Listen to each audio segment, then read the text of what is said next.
thank you for joining us in this masterclass on cultural intelligence, introduction, and research foundations. I am Dr. Catherine Wu, a lecturer in cultural intelligence at the Nanyang Business School in Singapore. Now, a few things that you may also want to know about me, that I am French and I have lived in Asia for almost 19 years. And I'm also the Director of Executive Programs with the Center for Leadership and Cultural Intelligence here at NTU. This is the first research center on cultural intelligence in the world. Now, this is a big deal that cultural intelligence, or CQ, was made in Singapore. But what is cultural intelligence?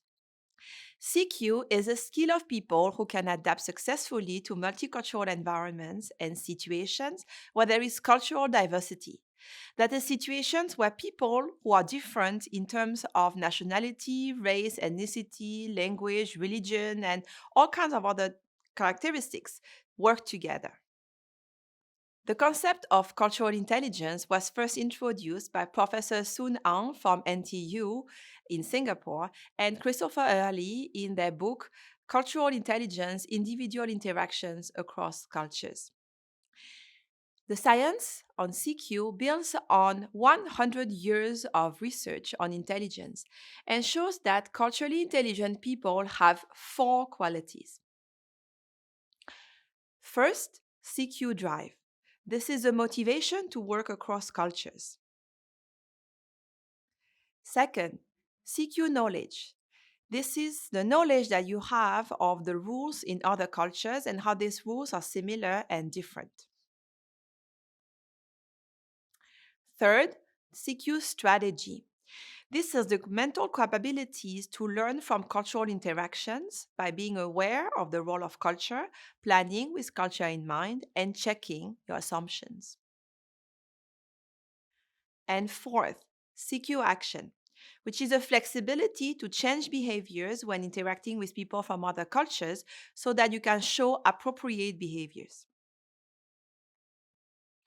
Studies across diverse disciplines and diverse countries have shown that the four dimensions of cultural intelligence have many benefits for people in culturally diverse environments. For you as a student, developing CQ can help you adapt better and feel happier during your semester abroad, can be more effective when working in multicultural teams or during your internship in an international organization. CQ will also help you stand out as a leader and generally perform better in culturally diverse environments here at uni, but also in your career after you graduate. In fact, CQ is an essential skill for Singaporeans to succeed in the global economy. Just a few months ago, Singapore Education Minister Mr. Chan Chun Sing said in an interview with the Straits Times, many of the global companies look at not just how well we work as Team Singapore with fellow Singaporeans. They will look at how we work with foreign counterparts in different markets and whether we have that ability to bring the whole team together with different backgrounds, different cultures, different languages, and yet produce a winning team. This is cultural intelligence, and this is a skill that anybody can learn. So, what's so hard about working with people from other cultures, and why do we even need to talk about this? Let's look at some data. So, let's start with the obvious. Cultural hatred continues to be a destabilizing factor in the world and the source of many conflicts, even today in 2023. From a business point of view, the International Labour Organization tells us that 70% of international ventures fail due to culture. And the consultancy Mercer found that more than 60% of merger and acquisitions are experiencing difficulties due to culture. Despite some saying that globalization is slowing down, the pandemic has accelerated the pace of collaboration. This is the paradox of globalization. As Professor Soon Ang wrote 12 years ago, although technology is often a force for convergence, deep-seated cultural differences and cultural diversity present critical challenges to people all over the world. Globalization increases intercultural interactions and also increases the probability of cultural misunderstandings, tensions, and conflicts. In today's world, anybody can work with people from other cultures, even if you have never traveled outside of your home country. But working with people from other cultures is not the same as working with people who are like us, who have gone to the same schools and had the same upbringing. And so we need to learn to collaborate across cultures. So let's go back to the beginning and explore what is this thing that we call culture. Meet Joey. Joey spent their entire life in Singapore, went to local school, and grew up surrounded with family and friends who also grew up here. Joey is a new student at NTU, and Joey recently made friends with Marley. Marley is completely new to Singapore. Marley received a scholarship to study at NTU. This is a big deal for Marley, and Marley's family is very proud that Marley is moving to Singapore from overseas. It's Marley's first time in Singapore. Joey and Marley just finished class. They meet at the canteen for lunch. They just bought their food and are looking for a table to sit down. They see this table. What should they do? Should they sit? I took this picture some time ago because I thought it's a good representation of culture. If you are like Joey, you know that this table is taken and you shouldn't sit here. But if you are like Marley, you may not understand my question. Obviously, you can see instructions on the table that tell you how to eat safely during a pandemic, but nothing is suggesting that the table is taken, or at least nothing too obvious. This is culture. The rules that tell you how to behave and what to do, that are not explicit, but that everyone in a culture follows. In this case, the tissue packs indicates that the table is taken. This practice is called chop. It's common in Singapore and other parts of Southeast Asia. If you are familiar with this culture, then you know what the pack of tissue means. Someone once described it to me as an extension of myself so that people know that I am sitting here, even if I am not physically here. When you chop a seat, the pack of tissue is no longer a pack of tissue. Suddenly, this pack of tissue becomes a symbol of you, a tool to communicate with other people that you are here even though you are not physically here. But the communication only works if other people also knows the rule of chop. Joey, being from Singapore, understands this rule. And for this reason, Joey won't sit at this table. But Marley is completely new to Singapore. Marley has never heard of the chop culture. For Marley, the pack of tissue is just a pack of tissue. And so Marley may not understand that the seat is taken and may just sit down.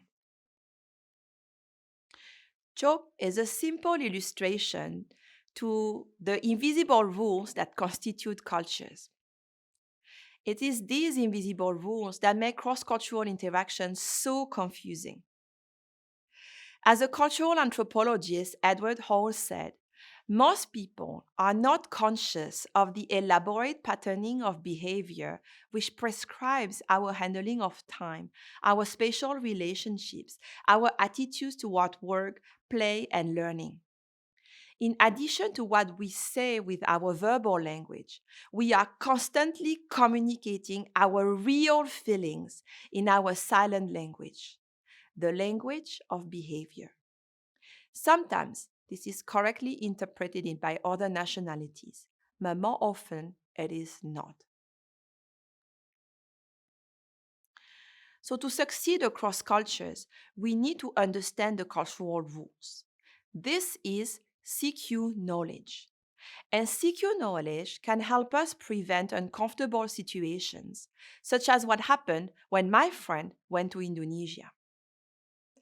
My friend, who is Australian, loves egg benedict with bacon. And he also used to travel to Indonesia a lot for work. One time, he was staying in Jakarta, he passed by a restaurant that was offering his favorite breakfast. So he decided to eat there. He ordered the food, and his meal was delivered very quickly. He took a bite, and that's when he remembered. What did he remember? Well, for one thing, that bacon in Indonesia tastes very different from bacon in Australia. This is because Indonesia is the world's largest Muslim country by population. So clearly, they don't serve pork in restaurants. Now, my friend is not completely ignorant. He knew about this. He had traveled many times to Indonesia and he had many Indonesian friends. So knowledge was not the problem. What was missing? CQ strategy. The capability to use the cultural knowledge when we need it to adapt to cross-cultural situations as they happen. This sounds easy to do, but it's very hard because most of us do not think about culture most of the time. As Edward Hall said, culture hides much more than it reveals. Strangely, it hides itself most effectively from its own participants. The real job is not only to understand foreign cultures, but to understand our own.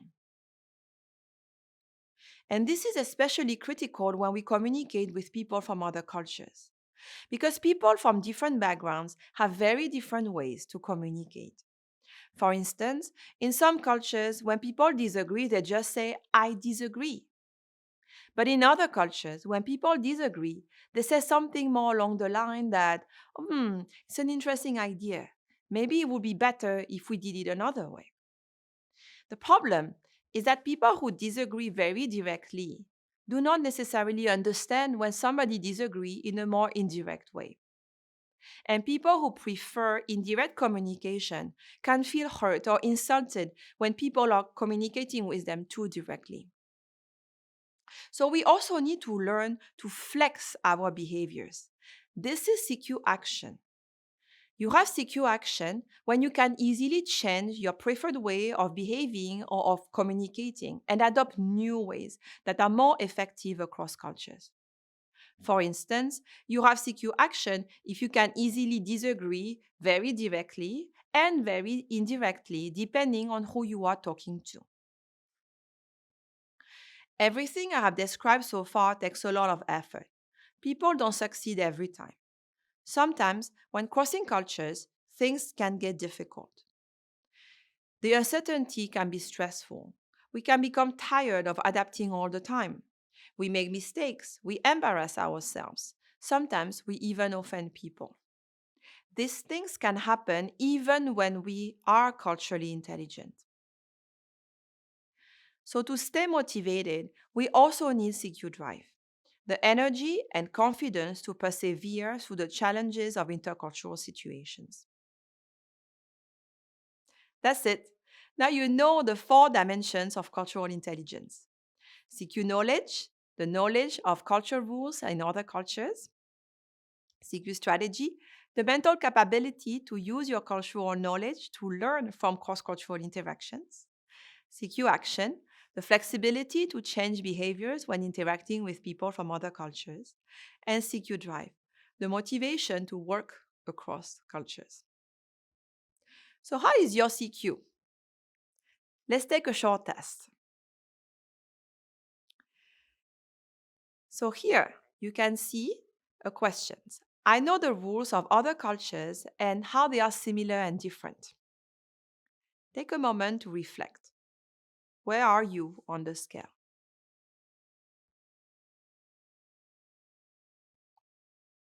Next question. I think about culture when I work with people from diverse backgrounds. Take a moment to reflect. Where do you stand on the scale?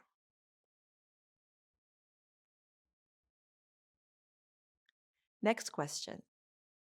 I change my behaviors when I work with people from different cultures. Again, take a moment to pause and reflect. Where are you on the scale?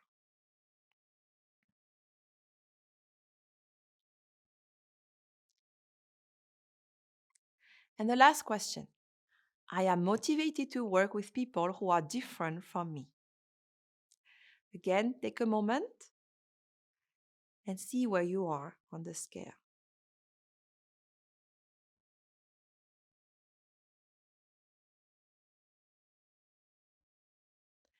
Now look at your scores. If you obtain 7 and above, well done. You are already a pro at CQ. And if you obtain 6 and below, don't give up yet. Get ready to learn. Now, there's a common myth that having more international experience is the same as having more CQ. This is not true. It depends on what you do during your intercultural experience. To learn CQ, you need to become an explorer of culture. Explorers are different from tourists because they engage deeply with other cultures.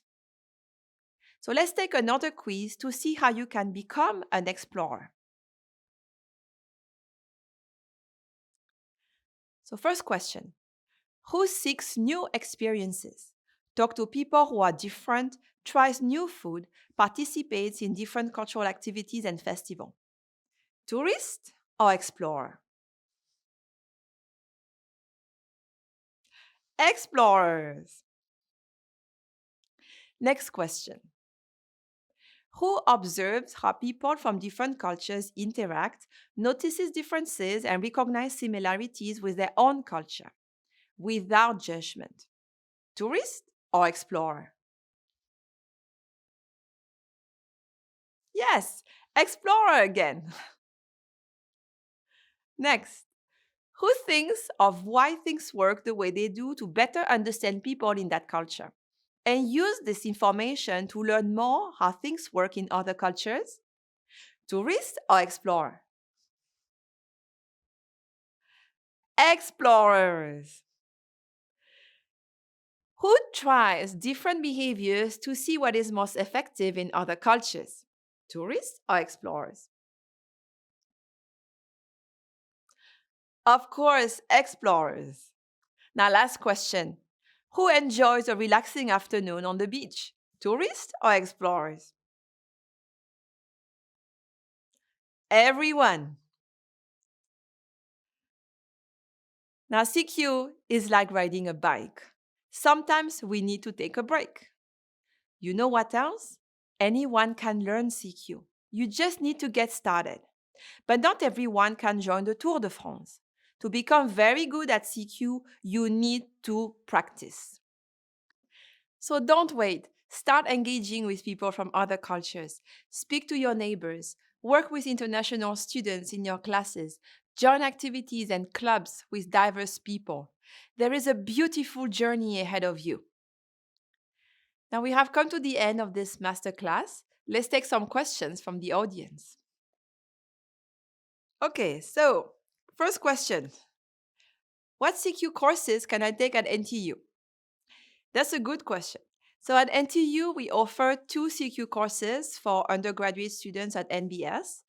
The first course is called CQ Explorers. It runs for 13 weeks across a normal semester. In this course, you will learn to work in multidisciplinary and multicultural teams with students from all over NTU, including other schools at NTU and students from all around the world. This semester, to give you an idea, we did a project where students work in a global virtual team with other students in Europe to produce a podcast on culture. So, this is one example of what we do in that class. The second course is called CQ Making the World Your Classroom. This course is for students who go study abroad. So if you sign up for an exchange semester overseas, then you can take that course. You will take classes at NTU before going for exchange. And then during your semester abroad, we will give you interesting assignments to do so you can maximize your learning while you are overseas. To give you an idea of what kind of assignments we do, one assignment is for students to make international friends and receive feedback from those friends on your CQ. And then at the end of the course, you will produce a multimedia video to showcase your experience overseas. Okay, another interesting question. How will CQ help me for my interviews? So there are all kinds of interviews that you can take as students, obviously, admission interviews, job interviews. Whether it's for those interviews, admission or job interviews, CQ will teach you how to present yourself professionally and impress interviewers from different cultures. An example would be whether you should engage in small talks before an interview or if you just jump straight into business. Different cultures have different approach and attitudes towards building relationships. So that would be one difference where you will learn to judge during a CQ course. Another example would be the kind of topics that you need to highlight during the interviews or the questions to ask. Now, we also hear from students that recruiters are very interested when they learn that students study CQ at NTU, especially for jobs in international organizations, when clients or partners are overseas, or companies that provide students opportunities to go for overseas posting. Now, we have time for one more question. What do we have here? Okay, that one is interesting. What other opportunities do I have to develop CQ at NBS?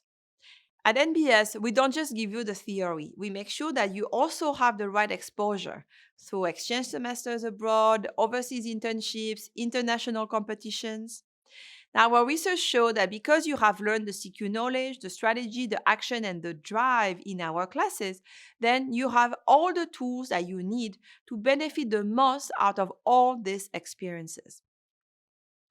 Remember, NTU is the only school in Singapore that provides CQ. We even have students coming from other universities in Singapore to learn about cultural intelligence here. Now we have come to the end of our time together. Keep your questions coming and I will answer them offline. I look forward to meeting all of you at NTU very soon. Bye bye.